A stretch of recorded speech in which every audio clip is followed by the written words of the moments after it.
Alright fam, well it's time to engage. Mutsa front and center, enter the stage. Mind, body and spirit to try synergy. Ask not like Kennedy, feel the energy. Jump as you live, try to give all positive vibes. Ignite your cognitive senses. The consensus, Mutsa stupendous, tremendous, and kicks like Juventus. Always on point, sharp like a knife, cutting through the bull, tame the strife of life. With no type of hype, don't like take a hike or roll the dice, grab the mic, connect like Skype. No need to save face, it's a safe space conducive to mental fitness, wellness inclusive. Chasing nirvana, elusive. Instead, shed the abusive pattern, real like the rings of Saturn. Full circle, Mutsa is in purple, royalty regal. She's killing you with kindness, it's almost illegal. So my people, life is up and down like a seesaw. Calito, fly away high like an eagle. Watch the leaves grow. Once my flow is flawless, then it's finito.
Now back to my guest today. Oh my God, Joe.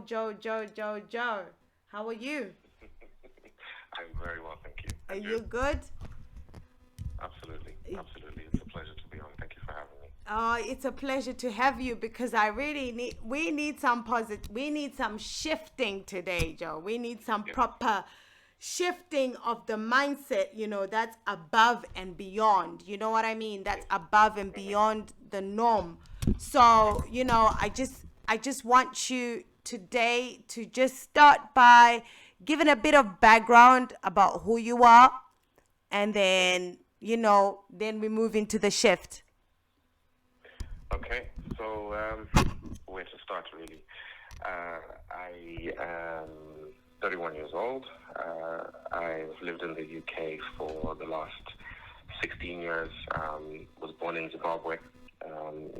Came here when I was 14, and for me, I would like to believe that I've had a very fortunate life in the sense that I've had family that care about me, and and I've always had wonderful, positive people around me who encourage me, who lift me up, and challenge me to be better.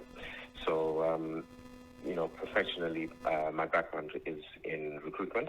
I have a recruitment agency in Norwich, and what we specialize in is supported housing mainly, but we also just focus in social care. That's really what our focus is. I also work with a charity where we provide homeless accommodation for families especially, and now we're really excited about new projects that we're going to be, putting together in the next couple of quarters maybe. So yeah, there's a lot about me. Family is really important to me. I'm the proud father of 3 beautiful daughters, all 5 and under, which is sometimes challenging. And I've been married for 9 years, so I'm a husband as well. So there's a lot to cover, I guess, about me. It's a lot. How old are you, did you just say, Joe? 31. 31. Oh my God, you are 31 and you have all these things happening. So young and so full of a lot of things. Like, I must say, you have a lot of things happening right now. Where do I even start? So you've just said that you were born in Zimbabwe, Yes, came to the UK when you were 14. correct. I take it both your parents are from Zimbabwe? No, so my father's from Zimbabwe and my mother is from St. Kitts in the Caribbean. Caribbean. Wow. Yeah. So you're I'm a a real mixture.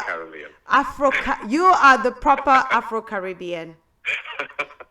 Right. Wow. Amazing. Amazing. So you've just said, I don't know whether to start with the family aspect or the recruitment aspect. We'll start with family because I've just asked for you. So you said you've been married for how many years, Joe? For 9 years. So, 9 years. And you're 31. Sorry? And you're 31, right? Yes. Okay. Yes. Yeah, so I got married just before my 22nd birthday. So I was 21 when I got married. Okay. In 2008, yeah. Okay. No, Okay. sorry, 2011. All right. All right. All right. Okay. The marriage talk is for another talk. Today we're just like, positivity. But, I'm so intrigued. Because I know there are a lot of us that will probably get to the age of 40 before we're not even halfway through where you are. So you own a recruitment agency. I do. What type of recruitment? What do you specialize in? So yeah, what we specialize in is social care. My background professionally as well was working in supported housing mainly.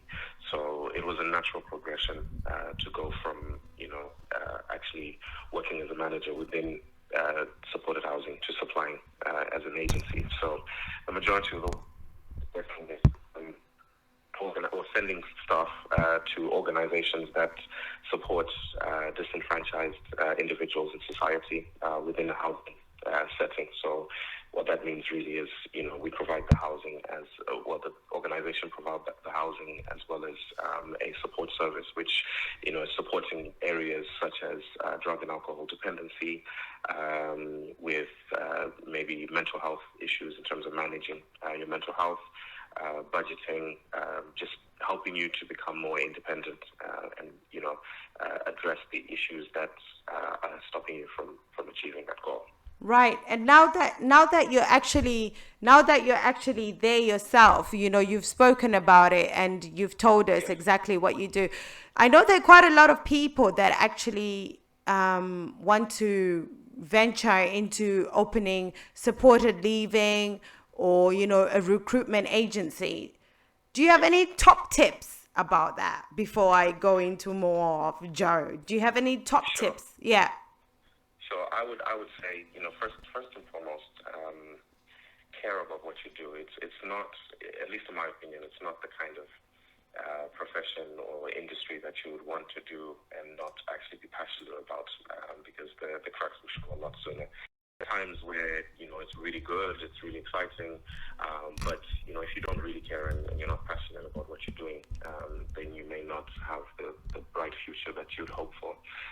The other thing is do your homework, carry out your due diligence and make sure that you establish that there is a need, and you're able to fulfill that need. So I would say fundamentally for me, business is about sitting down, spending time to figure out where the need is, and spending a little bit of more time than that, working out how you can, fulfill that need and charge a premium for that. So that's business, in my opinion. Right. So, but then it's not easy, Joey. It's not easy because there's a whole process, right, behind this supported living and this recruitment. There's a whole process. Yes. Is there any other top tips you can give us around? Because I know there are a lot of people. I've got a few clients that have come to me asking for advice on how they open recruitment agencies and how they do this supported living. And I can only tell them as much as I can tell them. But obviously, my knowledge is not as vested as yours. And I just want to help somebody out there that's stuck, in trying to start that. Besides the motivation, the determination, are there any protocols, any special steps that a person can take? Yeah. Yeah. So I would say, I'll reference back to a very interesting conversation I had probably about 10 years ago with a Norwich businessman. Yeah. And, what he said to me is, that whenever he wanted to start a business, the thing that he would do is he recognized and establish that he needed to get the very best people at specific things. So if you're going to start a business, you would be thinking to yourself, it's an industry, you need to get, someone who really knows about the regulation in that industry. So maybe it could be getting a social worker on board as a consultant. Right. To get building this. Your network is breaking up, Joe. I'm not sure where you are right now. I know you live in the outskirts of the world. I know you live right in the outskirts of the world, but your network is a bit like I'm losing you. Sure. Is that any better? Yeah, that's better. That's much better. Okay. Yeah. Fantastic. Yeah. So I was just saying, what he used to do is, he would build what he referred to as his core team, and the core team is pretty much a team of, let's say, 5 or 6 people who are specialists at one thing or 2 things, and they will do that all day, every day, or a great deal of the time. So essentially, rather than trying to find one person or you trying to be that one person who knows everything, you actually build and utilize the knowledge and expertise of several people. That's really, really important. Right. So you need first things first is you need a team of people that can help you get to that point. You need a solid team, right? You need a solid team. And do they have to be experts in anything? Do they have to be nurses? Or is it just a team? Any team? It really depends. It really depends on what sort of business you're trying to build specifically. So if it is a business that, for example, is regulated by the CQC, the Care Quality Commission, then you need to find people who have a lot of experience in working in services that are regulated by the CQC, so that they will be able to tell you what measures need to be put in place, what policies and procedures need to be put in place, and so that they can help you to know which things to avoid as well. Because the problem with this industry is, if you make certain mistakes, however innocently, sometimes they can be fatal flaws, and they make it very difficult for you to work within that industry. So it's very, very important to speak to people who really know what they're doing, even if it's a case of finding other people who run similar businesses and paying them for their time to have that conversation. It might be worth doing that just to get an idea. Yeah, that's powerful because I think sometimes it's human nature that when you have this magnificent idea, you always say, oh, I don't want to share it with anybody because this is my idea. Absolutely. What if we always think the negative, isn't it? Not knowing that no man's an island, right? No, fundamentally, a company. If you think of what we talk about when we refer to a company cannot be one person. Just like you say, well, I'm enjoying your company. I'm in other people's company. A company is a collective. So it's really, really important, I think, even with other entrepreneurs, to share ideas and to understand that there is a big enough piece of cake for everyone to have, a slice, rather than to try and hog whatever information you've got, whatever, I understand from the perspective of safeguarding yourself, that sometimes if you share certain information, people might try and use that to take away whatever, contacts or whatever clients you've got. So as long as it's general information, I don't feel like you actually lose anything by sharing information and sharing ideas. and getting that, one person that at least, that can be your mentor. I'm a strong believer in mentors, in life. I'm a strong believer. I don't know about you. Do you have a mentor? Absolutely. I do. I would say I have mentors for different things. So I have mentors within my business interests. I have mentors, within being a married man, a family man. There are a lot of people. I really believe in the importance of accountability. Having someone who can tell you when you're going wrong, because that's a big part of that's a big part of our progression as human beings. We need to actually have other people who can kind of shed light on areas that we're not very alert to or aware of. Definitely. That is so true. I mean, we always have a perception that, and I'll say it again, we always think that, we are meant to be silo, but Yes. I'm a strong believer in, two heads are better than one. Most Absolutely. definitely. You will get to the finish line much faster when you have, somebody else right next to you.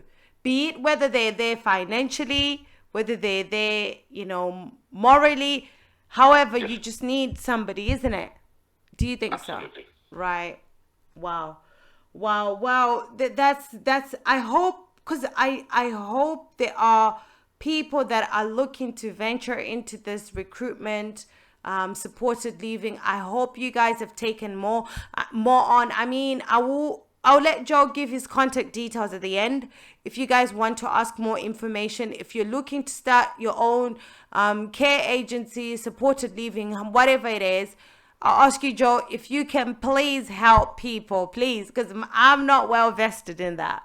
I can only support to, with CQC regulations, policies, and all of that. But the ins and outs, because there's a lot more groundwork to it, right? Better than that. Yeah. Okay, One thing I would say is it's so important to network. It's so important to develop relationships with people. I found that it's much more effective as a tool in terms of securing work. Build relationships with people within the areas that you're trying to reach. That's really, really important. So your network is your net worth. Absolutely. I like Absolutely. Absolutely. Yeah. Absolutely. Oh, that's brilliant. That's brilliant. Okay, so the next thing I wanted to ask you, Joey, is it Joe? Is it Joe or Joey? Whichever you like. I know you're, because I know a lot of people do call you Joe instead of your actual name is Joey. My actual, that is my full Joey, name. that Joey. is, but I'll call you Joe. I'll call you Joe because it's much easier, if that's okay. So is this recruitment thing, is that the only thing that you do? At 31 years old, married man, kids, family life, business well established, is that the only thing that you do?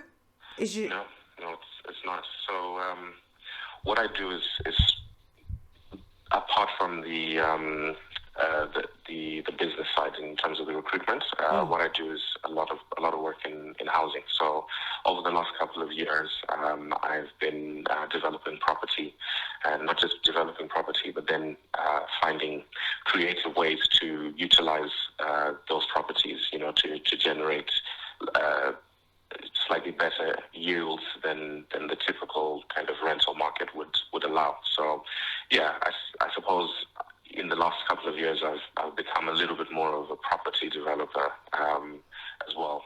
Property developer, as in you buy your own properties, you develop them and sell them at 31 years old. Yes. I'm Although, only asking because there are a lot of us that don't even own a house, Joey. How do you do it? Intention. Right. When you wake up in the morning and you decide to brush your teeth, if you don't get up and go to the bathroom, you won't brush your teeth. No matter how much you you think about doing that. So you have the intention, and when you have the intention, you start asking the right questions, carrying out certain research, and then from there you find whatever answers you need. So for me, I set out to do this, and it was just a case of going online, looking and seeing what was around me, starting off small. And this is the important thing. A lot of the time, and I feel I'm guilty of this. We can have a big dream, and we believe that the big dream is the destination, and that's fine. But the journey starts with a step. It doesn't start with a leap. So I would say, start off small. If someone, that was my approach. Find whatever property that you can put money together for. I was a little bit more familiar with purchasing property because I had purchased a property as a kind of our home property or our family home 5 years ago, and it was something I had a little bit of understanding about. But you go out there and you ask questions, and you make friends with mortgage advisors, you make friends with estate agents. That's how you start that process. And this is my point about the core team. Have a conversation with other people who know more than you, and that's how you benefit from their mistakes, and also from their insights in terms of which little tricks and tricks of the trade you can employ. Wow. So I think the other thing is the discipline. How do you save money, Joe? There's a lot of things happening in the world. How do you? I know it sounds like a daft question, but it's the reality of things, just having that knowledge of understanding, because I can't believe it. You're 31 years old and you're talking about properties, not property, but properties.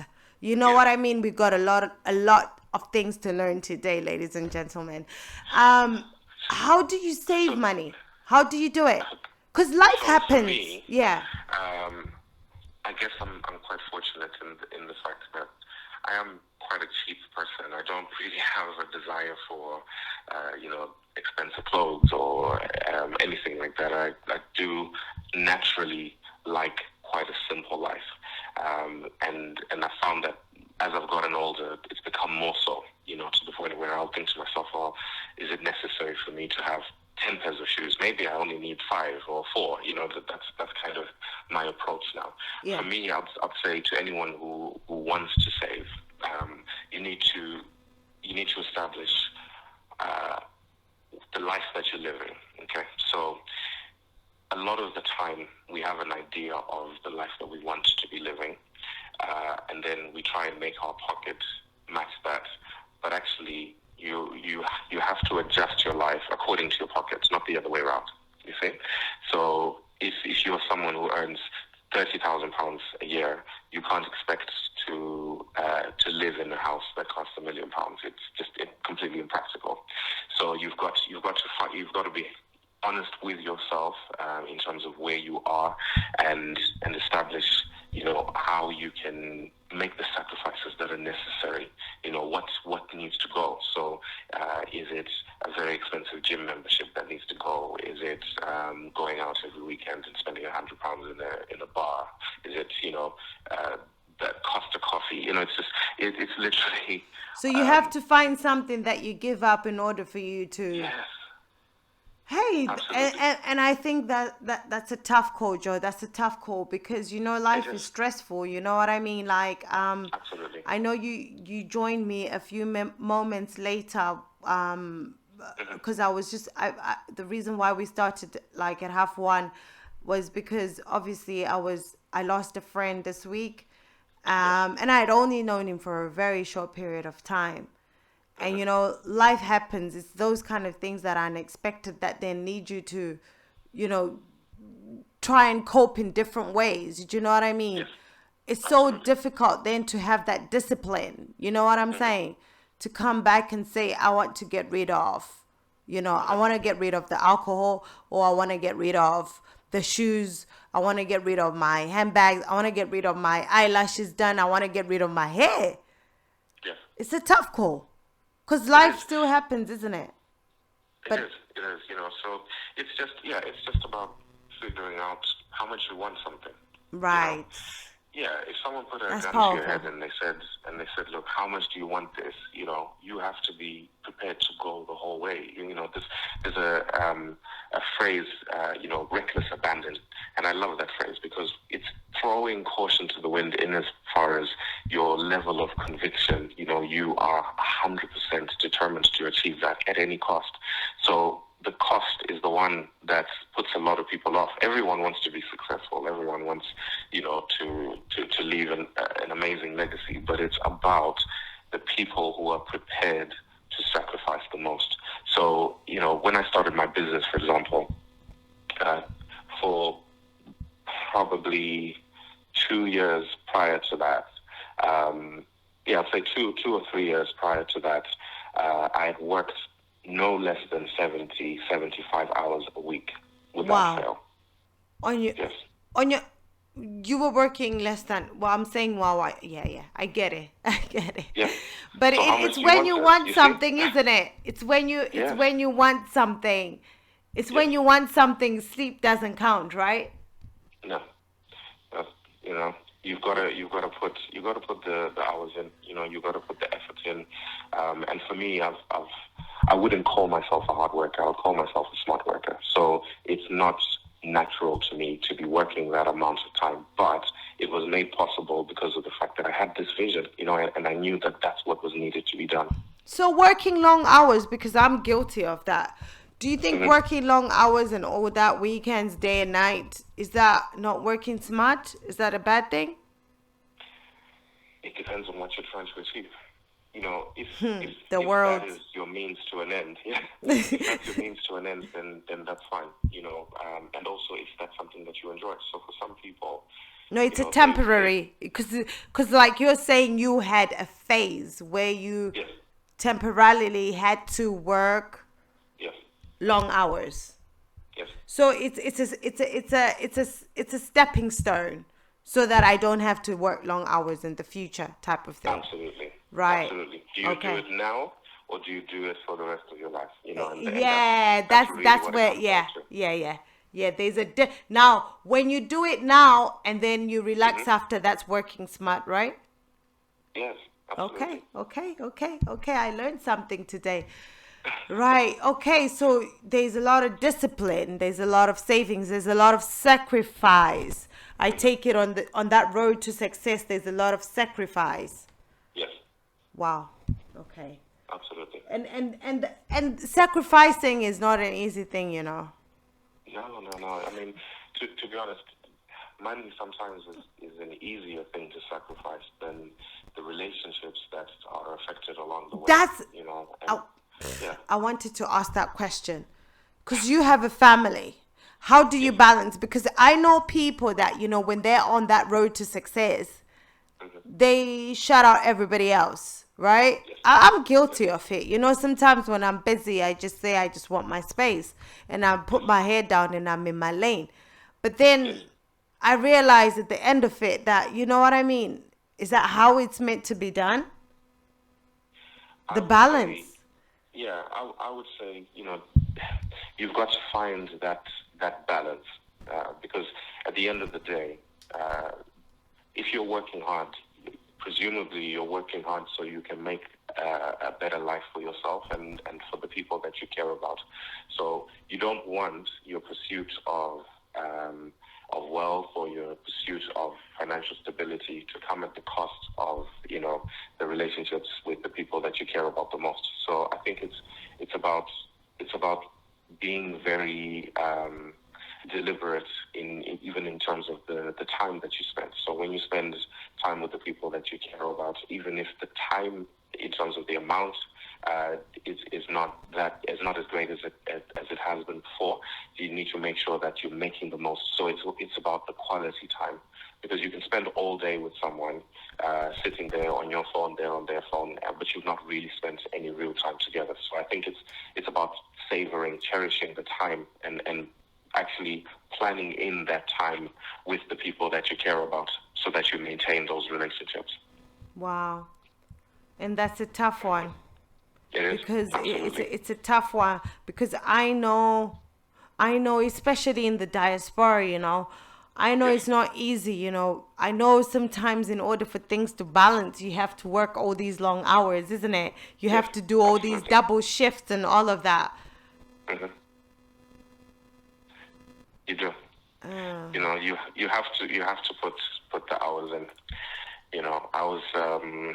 I suppose I was very fortunate in the sense that I had a wife who was very understanding of that and who shared the same work ethic. So we put the hours in before we had children, so that by the time our children came, we were able to spend more time with them. And that for me was the goal. right. I wanted to be the dad who is on the school run, sees his children, picks them up from school, and we are able to do whatever we want whenever we want. That was my motivation, and that's what made those couple of years of working hard, Worth it. bearable. Hmm. So so I take it you were in this partnership with your wife as well. Like you had that support, like, Yes. and that do you think that made a big difference as well? It does. It does make a huge difference. Mm. I think for a lot of people, when they are single, in the sense that they're unmarried, they don't have, these massive financial ties and massive life ties. That's the time to be really working, because there are less people to consider, and you can actually make these sacrifices with minimal impact on other people. It's difficult to then try and start that journey when you have children. So, for example, for me, I've got 3 children. Yeah. It would be very difficult to start from scratch now, because it's even like when I have to go away, I'll get calls from my daughters and they'll be upset, but we missed you, daddy, and this and that, and it's just, yeah, it is difficult at that point. But you have, again, how much do you want it? Sometimes you have to do what you have to do. Definitely. Mm.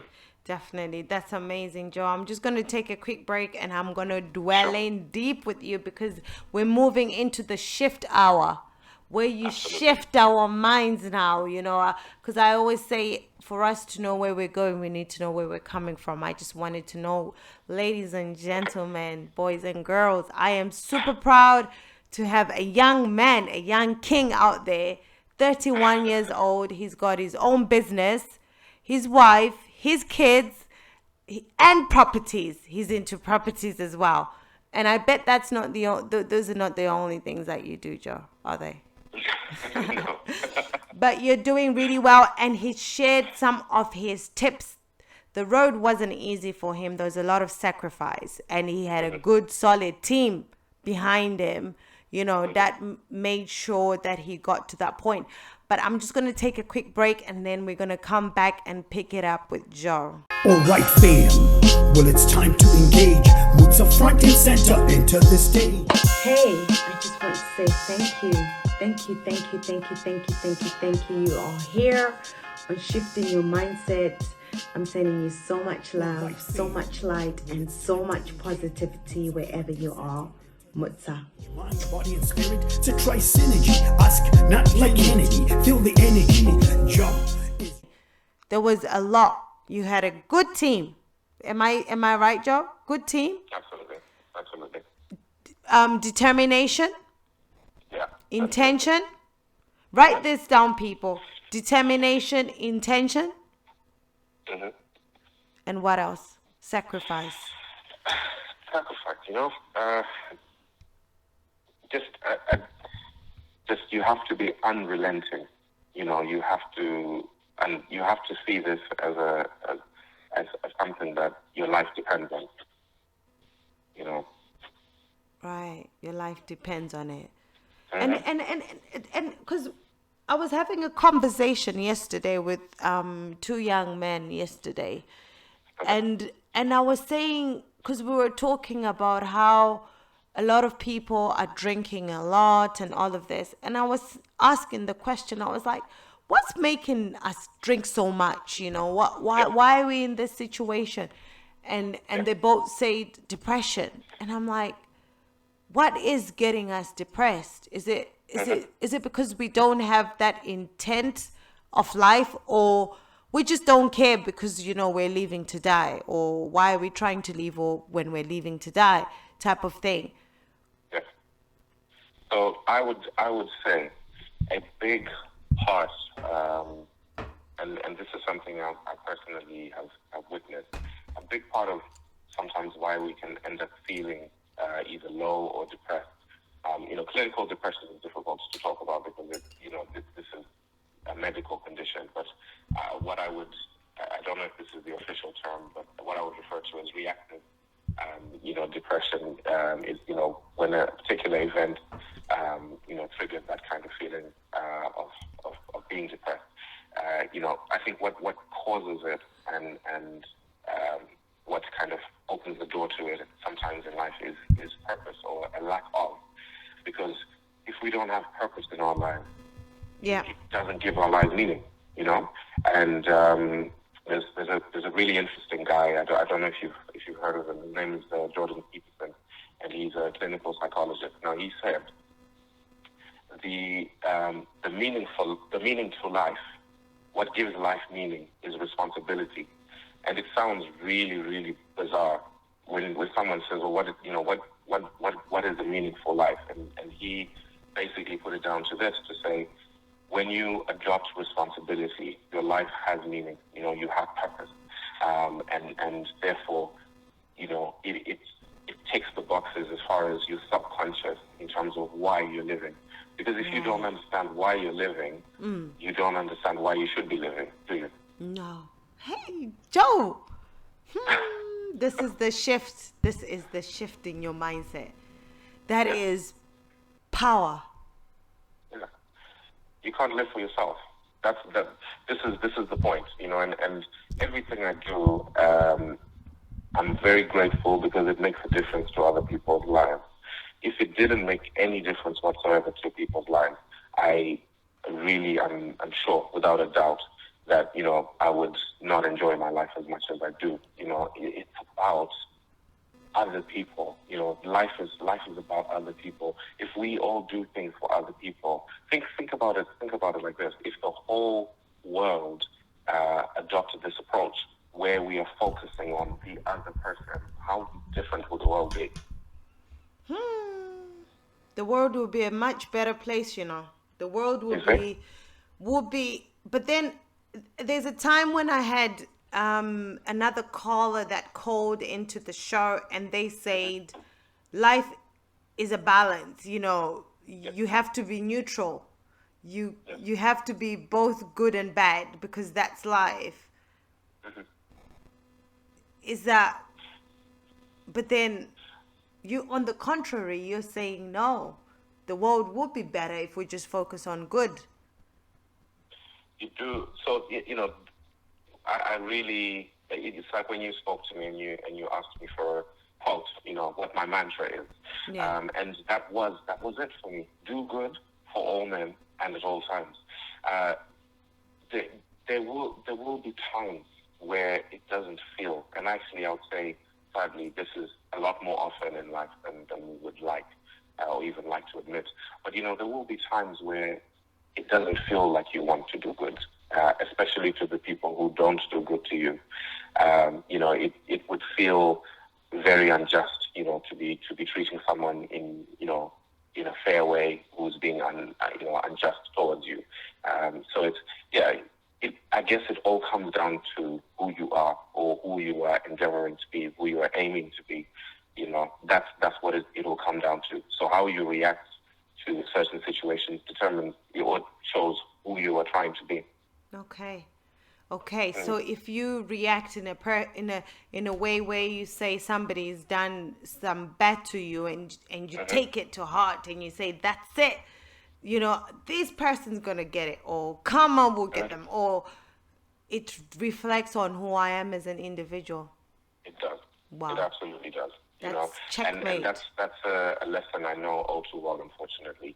Because a lot of the time, growing growing up, I always had a very gentle nature to me, and sadly, that's something that people felt they could take advantage of. So yeah, you get to the point where you think to yourself, hold on a second, that's not all that there is. If you see someone trying to be good, that's not all there is. And then there was a time in trying to find myself where I thought, okay, fine, if you do this to me, I'm going to do that to you. But then it's not even about that person, because even if you settle the score, you're not necessarily going to feel great, are you? No.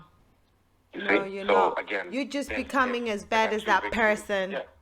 That's Yeah. how I understand things, unfortunately, myself as well. Yeah. I don't know if I should say Yeah. fortunately or unfortunately.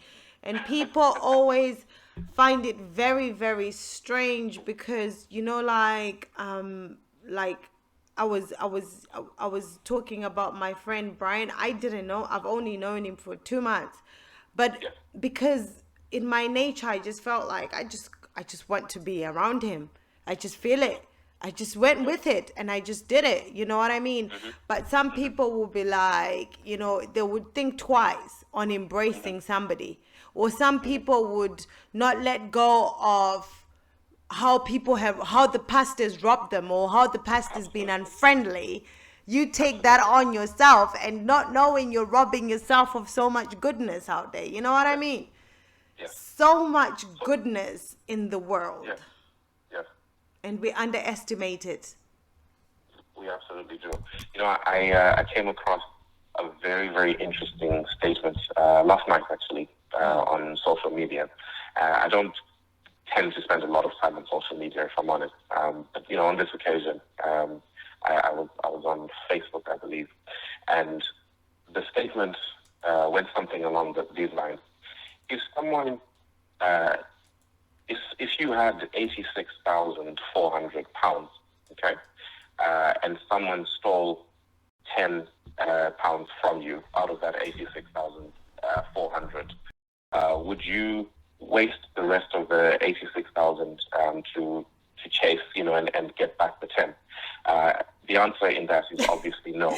But That's a what good one. the next statement is, and this is where it gets interesting. So the guy says there are 86,400 seconds in every day, and if someone steals 10 seconds out of that and they've taken your joy, are you going to give them the rest of your 86,396?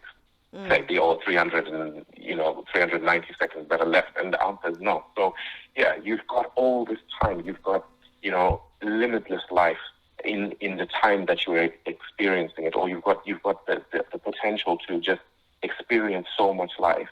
So it's so important not to let other people and other situations rob you from the time that they're not actually there with you, because you don't just lose the time that they've stolen from you initially. You lose the time you spend thinking about it.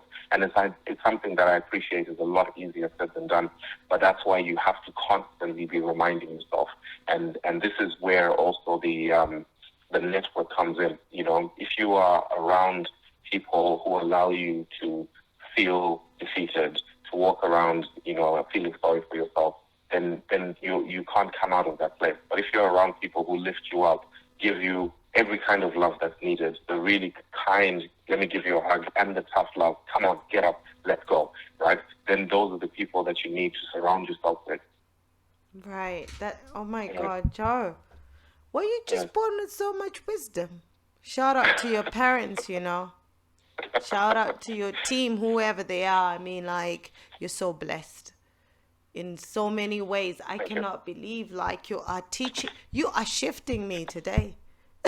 You are shifting my mind, because I think, and when we go back to the depression and everything, it all goes back to that fact that you are letting somebody else steal those that's such an amount of your time that you turn to be this nasty person or this bad person or this person that's got no will to life because of the things that have happened to you. You know what I mean? Because of your circumstances, which don't define you, which are just a small amount. Because it's so funny. One person can make you ruin a lot of other things, 100%. out of your 100%. I life. couldn't agree more.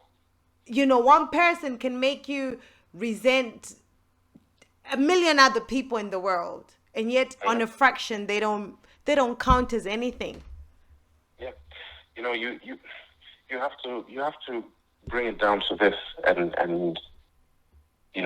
I've been, I don't know, sometimes I feel I am overly critical of myself, but one benefit of that is I'm brutally honest with myself. When I sit back by myself, I don't lie to myself and tell myself I'm wonderful and life is wonderful.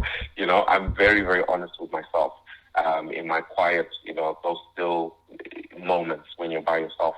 And, this is the thing. I'll sit down and think about it, and I'll think, well, if I allow this situation or this person to continue to affect me, who else is being neglected, So is it my children? Is it my friends? Is it my wife? Is it, my family?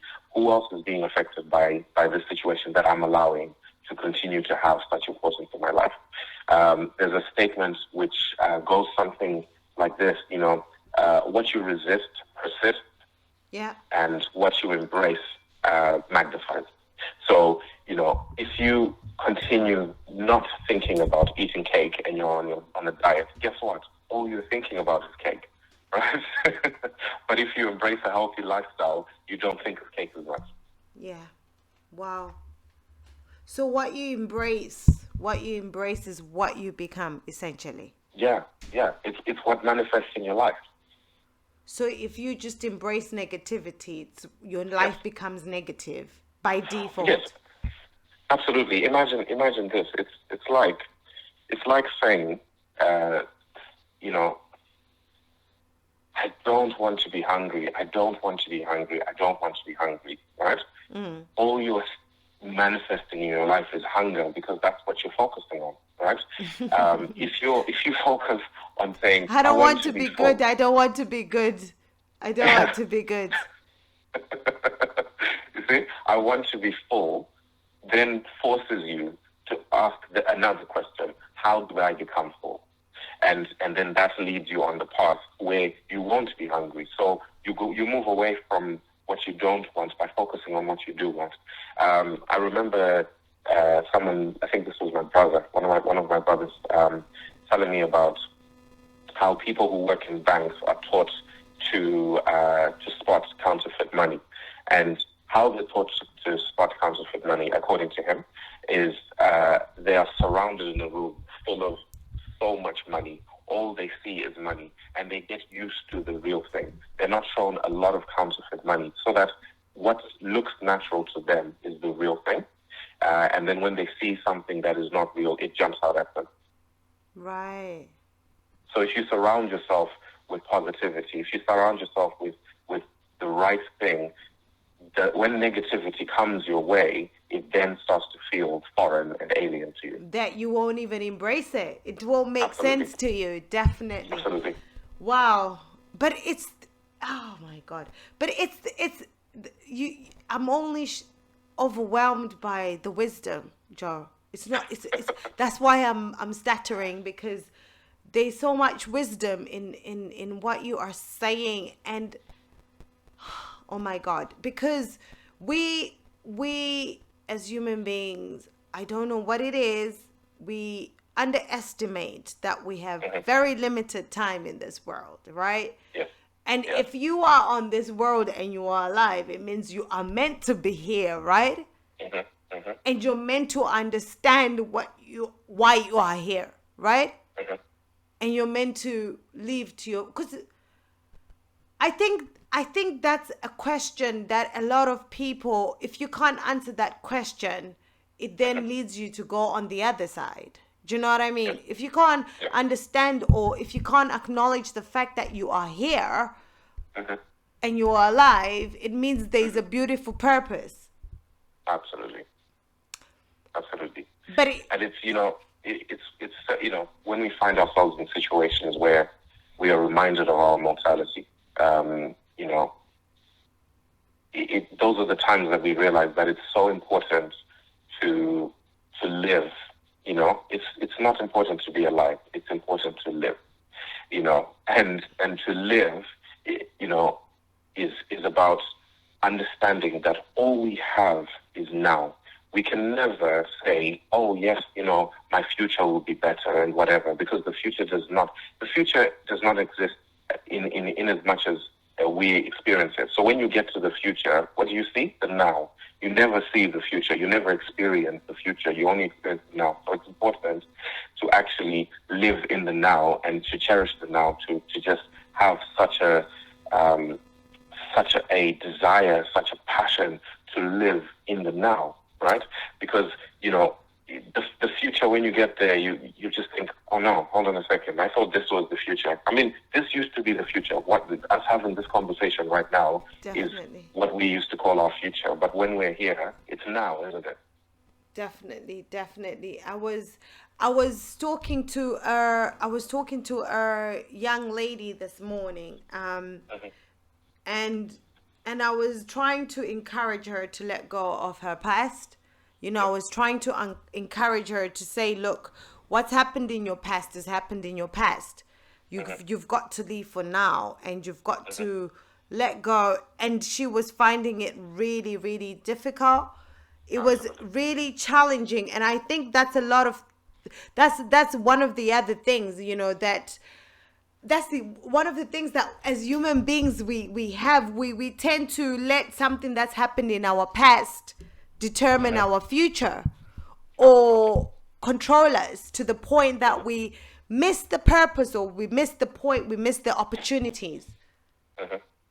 How do you overcome that, Joe?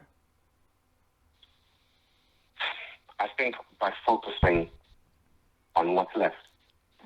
So if you look at life and you say, this has happened to me before, it still affects me today, chances are it will still affect me tomorrow. The question you also have to be asking yourself is, well, what else is there in my life? So, what other people are in my life? What other responsibilities do I have? And is that one thing worth sacrificing everything else? It's the whole... Because there's some people that will never be able to get over grief, There are some people that will never be able to let go of the somebody that took their sweet when they were in the second grade. There are some people like that. And it's so difficult. But unfortunately, or fortunately, those are the people we need to actually embrace and help, because it's quite... If you see a lot of people, going back to the depression that we were talking about, if you see a lot of people that are suffering right now, if you go to the root cause, if you do a root cause analysis, if you go deep down, it will, I can guarantee you most times it refers back to an incident that happened in their past that changed them. Absolutely. We don't know how many things are going to affect us, and how things are going to affect us. Sometimes we can even think, and tell me if you can relate, but have you ever had a situation where you think you've gotten over something, especially as far as relationships, yeah, right? You think you've gotten over something, you've come to terms with it, you've dealt with it, and then that person does something similar to what they did before, and then it brings everything back. Yeah, definitely. Oh my God. Listen, as a woman, I can relate. We've got a secret stash we have of things, we bank things, right? Absolutely. And if somebody does something, well, if your partner does something, you'll be like, actually, you've done this. You remember this day you did A, B, C, D. You have it. It's the secret weapons we have. Absolutely. And it's difficult to relive those moments, because within ourselves we don't just remember the event, we remember the feeling. It's almost like our psyche is able to call back on the feelings, the emotions that we enjoyed in that time, and it's almost like we're living them again. I know. Do you know what, Joe? I am so guilty about that, because I'll put my hand up. I'm so guilty about that, because I'm one person. If say if somebody says something to me, because I take Yeah. I reflect on things a lot. So if Yeah. somebody says something to me, in that moment, I may seem like I'm okay, but when I walk away now and I reflect, I'll be like, this person really say this to me, like really, and I will not let that go. And that would just make me see the complete, even if that person was good, I wouldn't see it anymore. Yeah. Yeah. And it's very difficult to master and to get over those things that have happened in the past that have made an impact on you. This is what I'm saying. If we go to the root cause, it's so difficult to get over that. Yeah. So I would say my nature is actually the nature of someone who really, really does not like confrontation. In terms of on a conscious level, I really don't like confrontation. I'm that guy who will have a meal, not be entirely happy with it, and just go, just not to cause problems. Yeah. But the thing that I learned is that wasn't always serving me well in every situation. Especially with relationships that matter a lot, and relationships you want to have either for a long time or for the rest of your life. It's actually very important to have the uncomfortable conversations. The truths that don't feel good. They say truth hurts, right? Truth hurts for sure. And yeah, if it hurts someone, but it has to be said. Sometimes it's very comfortable, and it's horrible being that person who has to say the truth. But I would like to believe that it pays dividends in the future, and allows you to actually have a real relationship with that person. What about the one receiving? The one receiving, how would you deal with the one receiving now? If you're the one receiving, for me, I've always been someone who can easily take offense. Okay. But then, as you get older, you then start to think from a logical perspective, and you think to yourself, "Hold on a second. Offense is taken. So if I can choose whether or not to take offense, okay. So if someone says something, I can either take offense, and it affects me for the rest of my day or the rest of my week, or I take on board everything that they've said, go back, mull over it, think about everything they've said, and if there's anything that is true that I don't want to be true. So if someone says, for example, you're very unproductive and you're not going anywhere with your life and A, B, C, D, I'll go back, I'll sit down and establish whether or not that's true. If there is a shred of truth in what they're saying, then I'll put my big boy pants on and actually say, okay, you know what? I have to change this element. Have you ever heard of something called the Johari window? No. I would really, really encourage you and anyone listening to this. So look up something called the Johari window. I can send it to you at some point as well if you want to. Please, and I can share it with anyone that wants this. If anybody's listening and you want these tips, man, or you can just go on Google, right? Yeah, absolutely. Yeah. You just Google it, and it's really simple. The Johari window is 4 squares, okay, and it's a visual representation of how information is experienced or perceived. So there's one side where there are things that are visible to you and visible to other people. So this is as far as our lives are concerned. Things that are visible to us and things that are visible to other people. There are things that are visible just to us. They're visible. There are things that are visible just to us or known to just to us, but not to other people. That area is called the facade from memory, and the area where things are known to you and to other people, that's called the arena. There's another area with things that are not known by you and things that are not known by other people. Now, what's interesting about the Johari window is it helps you when you start to think about those various areas broken up in those 4 kind of categories. You then realize there are things. So the blind spots, for example, is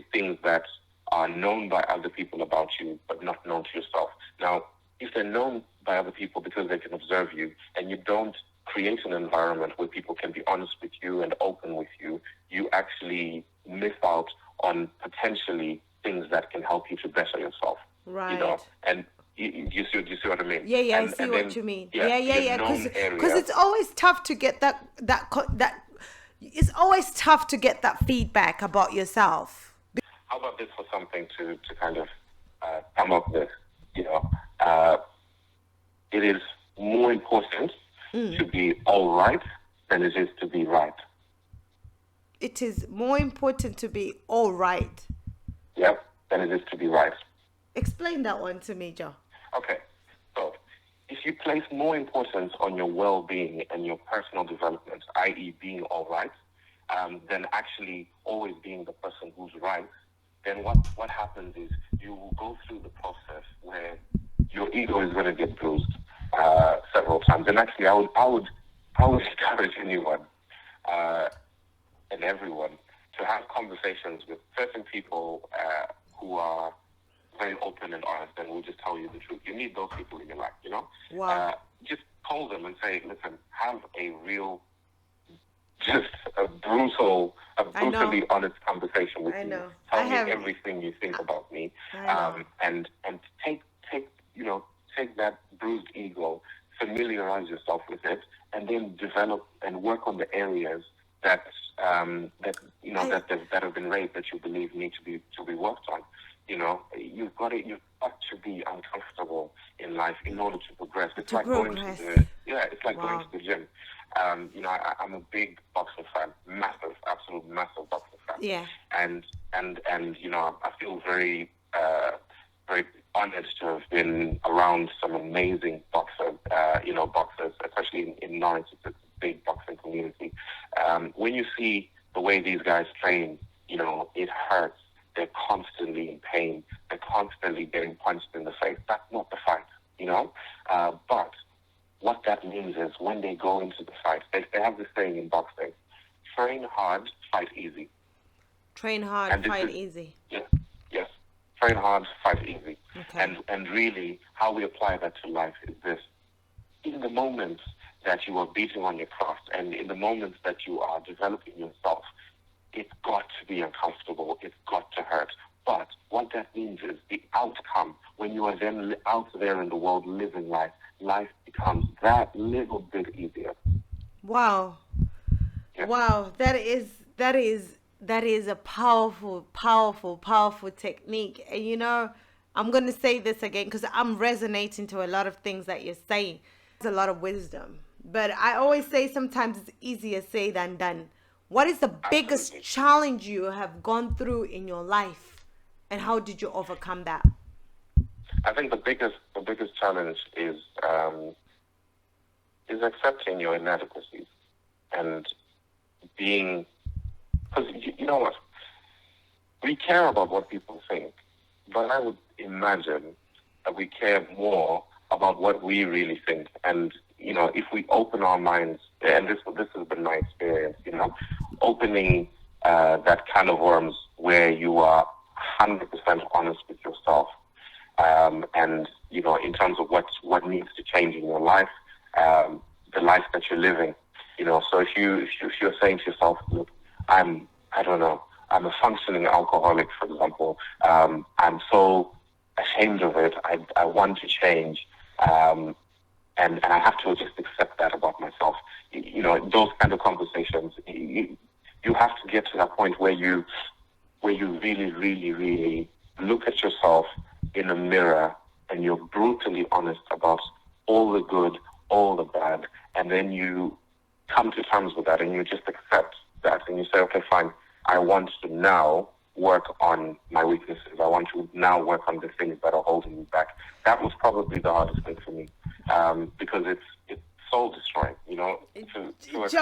Life truly is precious, and the other thing that I suppose really came out for me, with that and stood out with that whole experience is, that your life is not your own.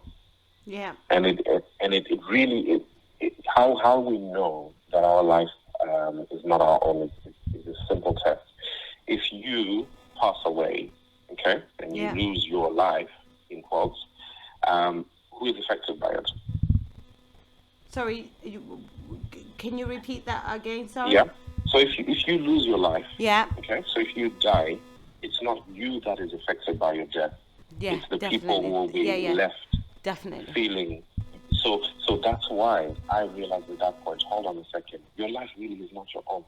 Your life belongs to the people who care about you. Your life belongs to the vision and the destiny that you have. That's what your life belongs to, not to you. Wow. You're just, you're a passenger and you're steering this life, but it's not your life. It cannot be your life. Because when you lose it, the other people there are the ones that are being affected by the loss of that. So that means that it's their life that you are entrusted with. Wow. That's Wow. my belief. Wow. So how do you cope with that? How did you cope with that? So is it just the fact of understanding what your brother would have wanted? That's how you coped with it, and then what he had taught you. What was it? Because I feel like sometimes we think when we stop grieving, it means we've forgotten about the person, but and we get it twisted, and we think by grieving we are still showing that we are still connected to the person. Yes.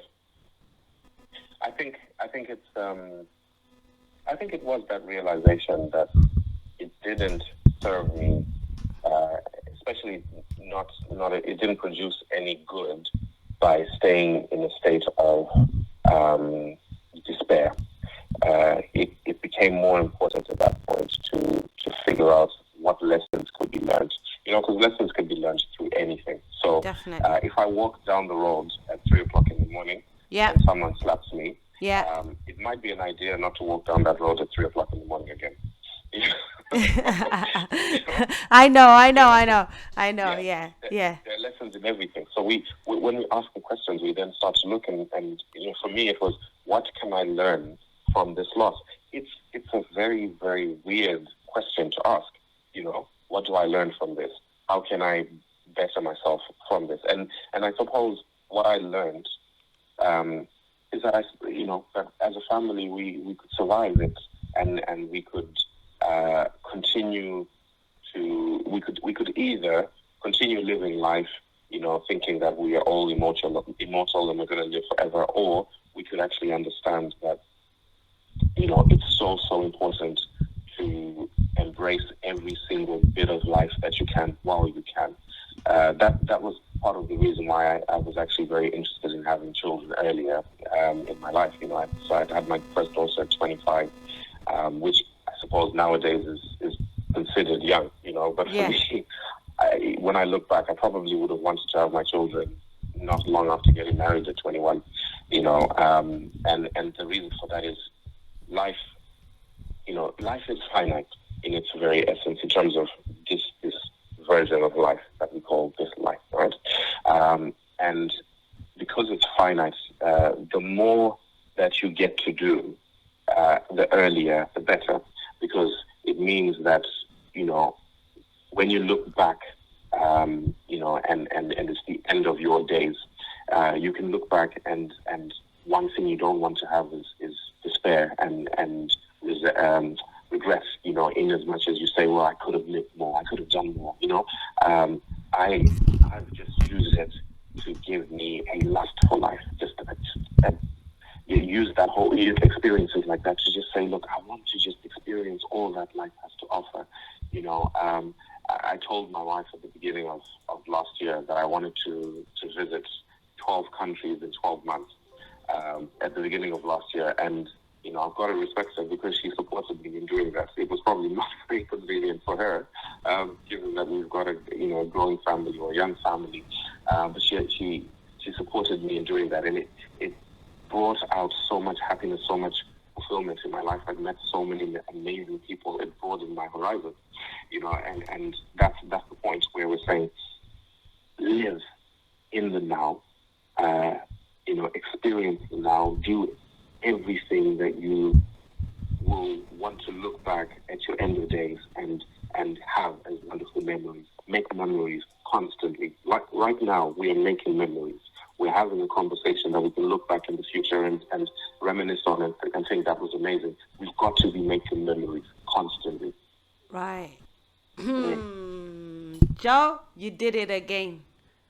You did it again. you did it again. I absolutely. I absolutely agree with you. Like, it makes sense. And again, for me, it resonates because I have seen a lot of death in my life. You know what I mean? I've lost quite a lot of, I've also lost a brother, you know, in my life, you know. And it's a different kind of feeling, losing a sibling, losing a friend, losing a grandfather, you know, losing an uncle and aunt. It's all different. It's all different. But then in everything and losing a partner as well is a different kind of feeling. But in everything is understanding how you pick, because I think what we underestimate is the fact that this life doesn't belong to us. Like what you've said, and life is precious. Yes. You know, for us to waste time on petty things, life is precious. Yes. And we take that for granted, you know, because life becomes a routine along with everything else that comes with it, the bills, the everything. But I can assure you, when it comes to a moment of life and death, you will plead with God to say, God, please don't take me now. Because a lot of things cross your mind, right? Absolutely. And you know, the thing that you'll be looking at in life is all the things. So if you could have that conversation with God and he says, right, come on, it's time, right? You would then be thinking of everything that you could have done, you know, and oh my goodness, I wish I had told this person how I feel about them. I wish I had done this. I wish I'd visited this person. I wish, you know, all the things that you wish you could have done. Now, why not do them now? You know, why not have those conversations? Why not go home and tell the people that you love what you truly feel and what you know, how much you truly care about them. Tell those people now, rather than telling them, or rather than you know, looking back with regrets and thinking, oh my goodness, I wish I had done this, I wish I had done that. So yeah, for me, I live, or at least endeavor to live life every day as if it's on such a short fuse. Wow. And I think that's why you see through this window, Jahari's window. That's why you get it because you've understood and I think, again, I can resonate. I know I'm saying I resonate to a lot of things. I think I can resonate because I can remember the first time I lost somebody I really cared about. I was really young. You know what I mean? Yes. I was really young and I lost myself for quite a long time. And then only to find myself again and in growth and understanding that, no, actually, the life that I'm left with still is not mine, but I have to make it count because they have gone. Their time was up. They had to go. I have to make things count. And if all I know, in respect to the ones that I've lost, is to do them proud or to live up to the things that we spoke about, you know, to fulfill that legacy that they had, you know what I mean? Which is not easy when you are in that grieving process because it comes as a shock. Death always comes as a shock, you know. Death is always a challenge. But then there's always a big lesson in death. It's a reminder to us. It's an eminent reminder to us that life is too short, people. It is too short and too precious. You know, like how we had the conversation that if we all knew the day we were going to go, we would live differently, right? Oh, you 100% live differently. You know, so this is the point. Assume that it's not as long as you think it's going to be, or it's not as far away as you think it is. You know, if you assume that, it's not being pessimistic. It's actually going to encourage you to do everything that you know every I and cross every T, so that you actually can look back and say, yeah, you know what? I lived a full life. I lived an amazing life. That's why it is easier a lot of the time when we have losses and people are older, to accept those losses, because we, in our minds, we believe they've lived a full life. It's difficult when we have younger people and we think, man, this person had their best years or their best days ahead of them. Your best day is today. It has to be. So today, as long as you make today better than yesterday, then you're living life. You choose every single day to live 100% to what you can. Sometimes you get it right. Most times you won't get it exactly as you want it, but at least you tried, and that's the thing. In your mind can come to peace and be, reconcile that fact. I tried my level best to live my life to the fullest. Okay, so what about how do we now shift the mindset of those people that do not have that sense of value in life? People that just say we're going to die anyway. People that just say I've got nothing to live for. How Okay, do we? Yeah, I think it's really important to be a student of life. Look at other people's lives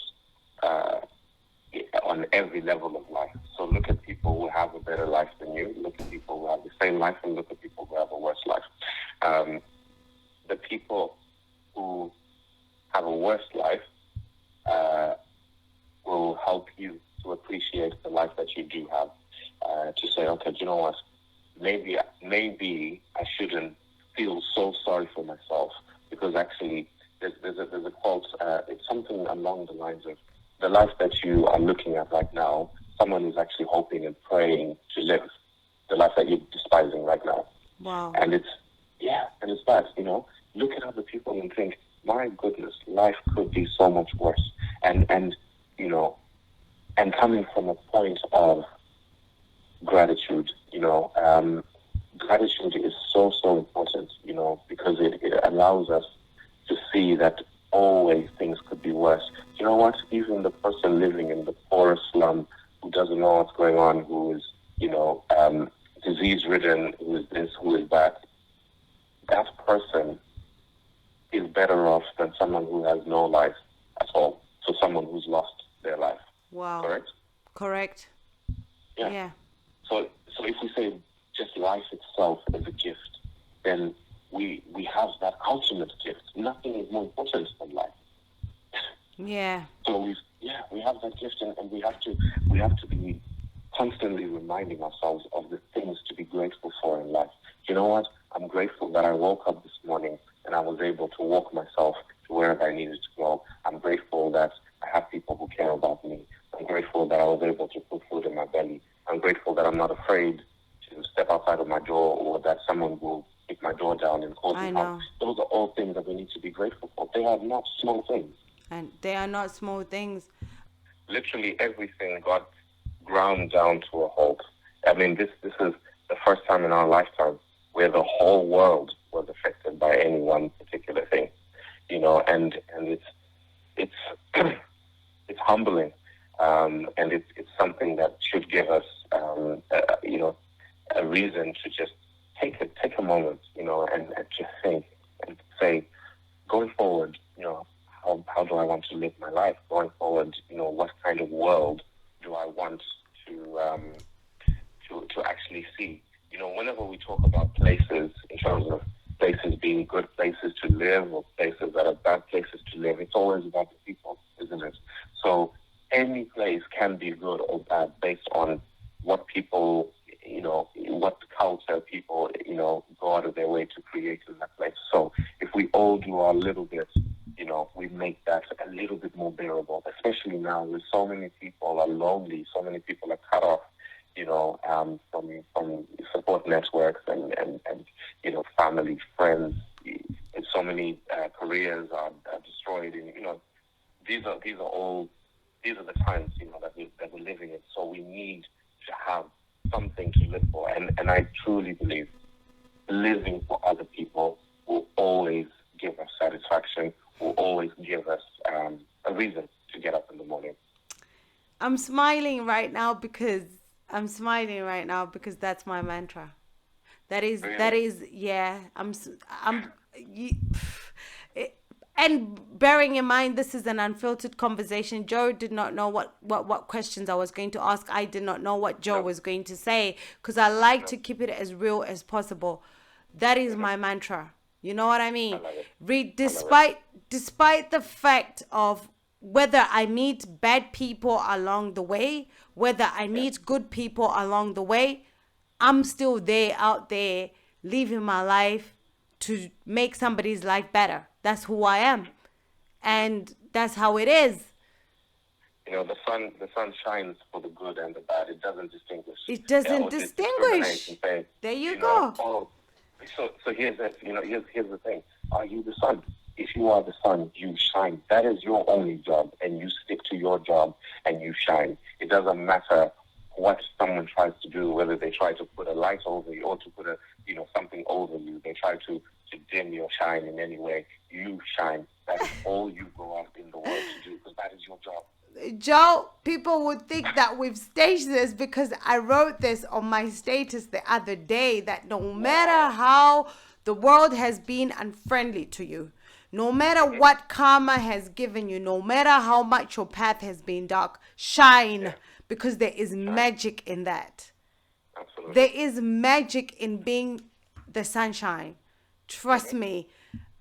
We underestimate. I think we downplay the value of life. We downplay the impact we have in life. We downplay a lot of things.